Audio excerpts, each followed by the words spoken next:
Pernahkah kamu mendengar suara bus yang unik di jalanan? Jangan kemana-mana dan temukan fakta menariknya. Suara telolet berasal dari klakson bus yang dimodifikasi. Awalnya muncul di Indonesia dan menjadi viral.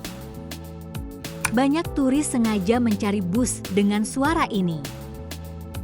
Anak-anak sering meminta telolet kepada sopir bus. Seiring waktu, om telolet om mendunia jadi meme internet.